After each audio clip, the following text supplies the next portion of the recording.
Caros amigos, bem-vindos a mais um episódio de Hoje no Mundo Militar, um canal exclusivamente dedicado à discussão de temas militares atuais.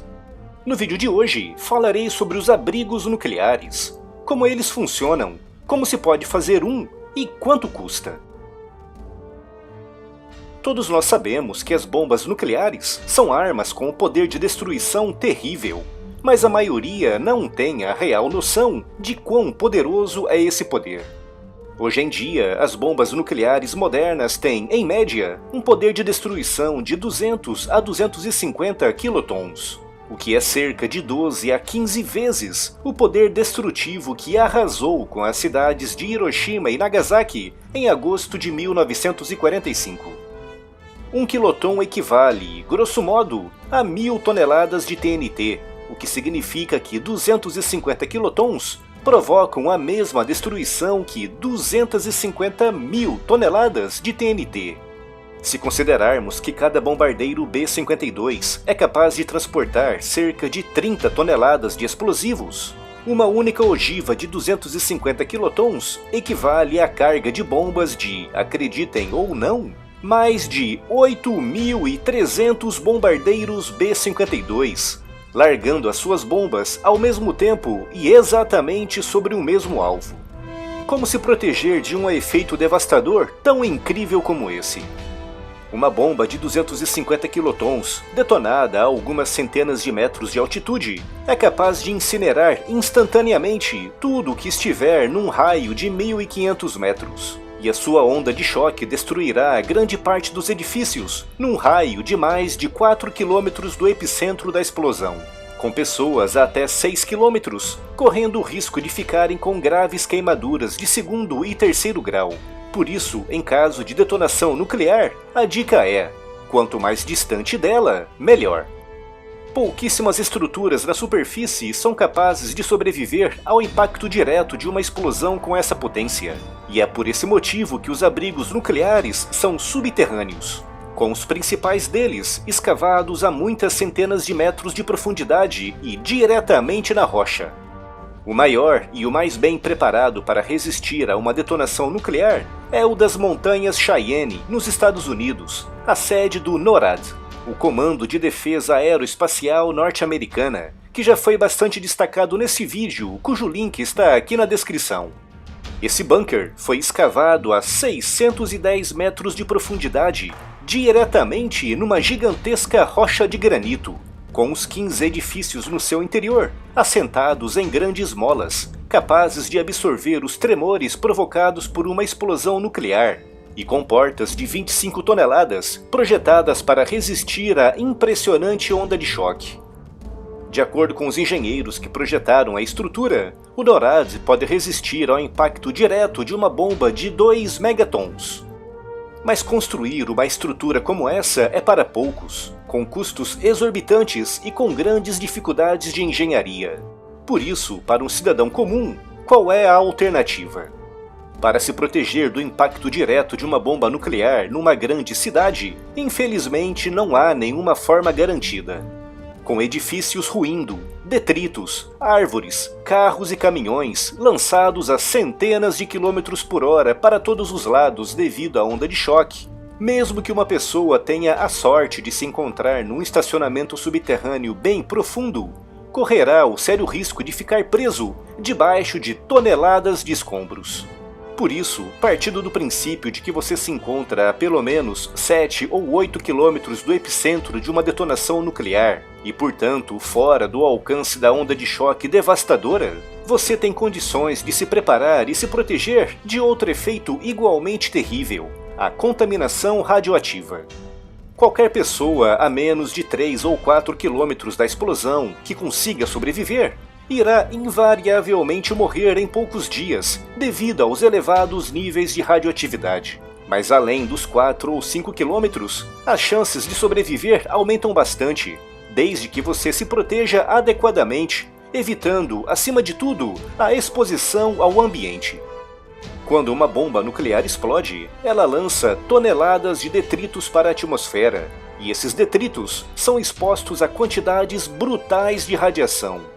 Como a maior parte desses detritos são relativamente leves, serão carregados pelo vento e acabarão por cair novamente em direção à superfície, espalhando níveis elevadíssimos de radioatividade num raio de dezenas ou mesmo de centenas de quilômetros do epicentro da explosão. E se chover, pior ainda, já que os detritos radioativos em suspensão na atmosfera irão contaminar também a água da chuva, condensando-se numa espécie de pedra-pome capaz de emitir perigosos níveis de radiação durante longas semanas. A radiação emitida por uma explosão nuclear é de 3 tipos: alfa, beta e gama. As radiações alfa e beta são as mais facilmente evitáveis, já que não possuem um elevado poder de penetração, podendo ser barradas por múltiplas paredes de concreto, como por exemplo no interior de um apartamento com vários cômodos, com a radiação gama sendo a pior de todas, exigindo grossas camadas de material isolante, que pode ser terra ou concreto, e não necessariamente chumbo ou alumínio. Por isso, quanto mais fundo for escavado um abrigo, maiores são as chances dos seus ocupantes se protegerem dos temíveis raios gama. Um abrigo desse tipo deve ser construído a pelo menos 1 ou 2 metros de profundidade, com terra bem compactada por cima, protegida no topo por uma camada de pedras e grossas lonas plásticas para impermeabilização, já que é importante lembrar que a água da chuva está contaminada. As portas de acesso devem ser muito resistentes e especialmente desenhadas para resistirem à pressão e à onda de choque provocadas pela detonação. É importante ter muita atenção ao controle climático do abrigo, já que o seu interior pode ficar rapidamente quente se não houver uma ventilação adequada. O sistema mais simples é conhecido como bombeamento de ar Kearney, desenvolvido por Christian Kearney, especialmente para abrigos nucleares. O princípio é simples: numa extremidade do abrigo deverá ser feita uma abertura para o exterior, protegida por um filtro capaz de barrar a entrada de partículas menores do que um grão de areia. Na parte interna do abrigo deverá ser instalada uma chapa móvel tapando essa abertura, que ao se deslocar para o interior, irá forçar a entrada de ar, que será forçado a sair pela outra extremidade do abrigo, através de uma abertura também protegida por filtros.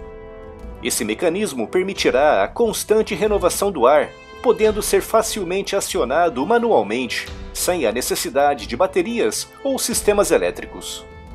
E por falar em sistemas elétricos, tudo o que envolver eletricidade, como rádios, pilhas e geradores, deverão estar devidamente protegidos no interior de grandes e pesadas caixas de aço para evitar o pulso eletromagnético gerado por uma detonação nuclear.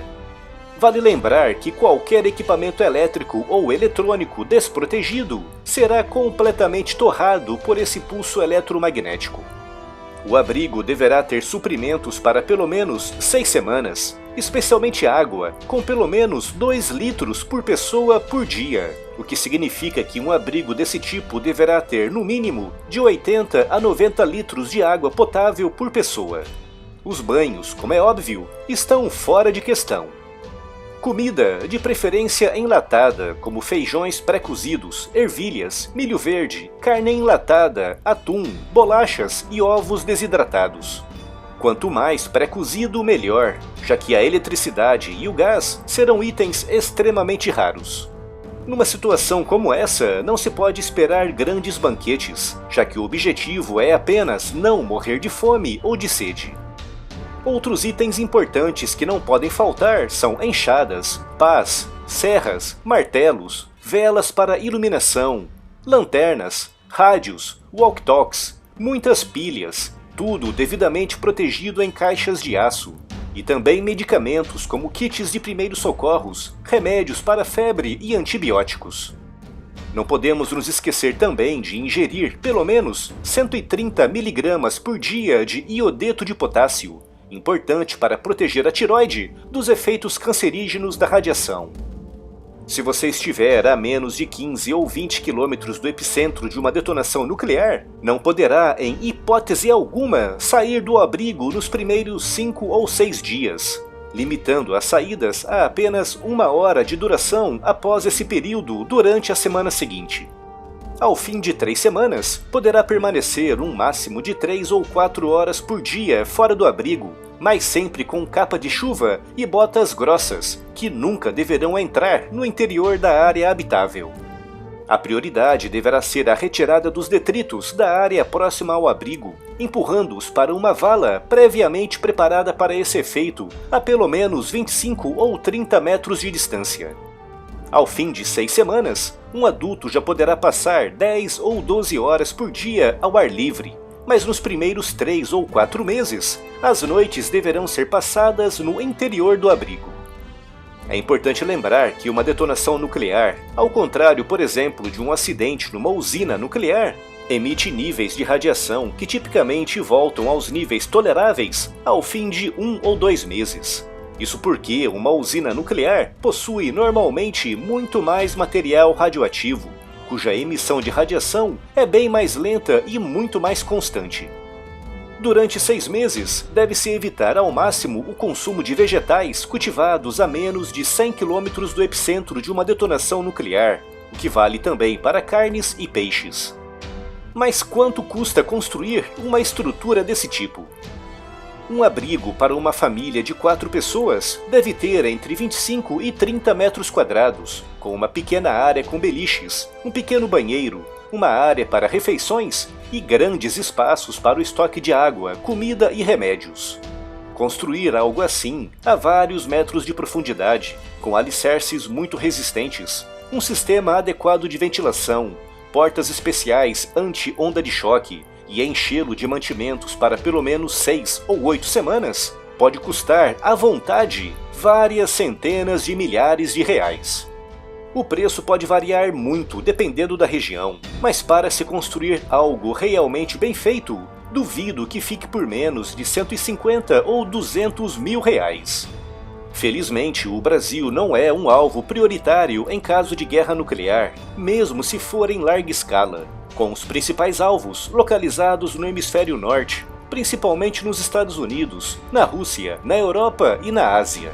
É claro que o nosso país sofreria muito em caso de uma guerra assim nessa escala, já que dependemos muito desses países para uma série de produtos. Mas em termos globais, e tirando algumas precauções óbvias para evitar a exposição à chuva ácida e radioativa, que provavelmente chegaria ao Brasil, não vejo a necessidade de se construir algo tão complexo e caro em nosso país. Dum dum, diddle dum dum, diddle dum dum, diddle dum dum.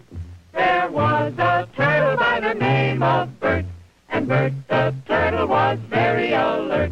When danger threatened him, he never got hurt. He knew just what to do.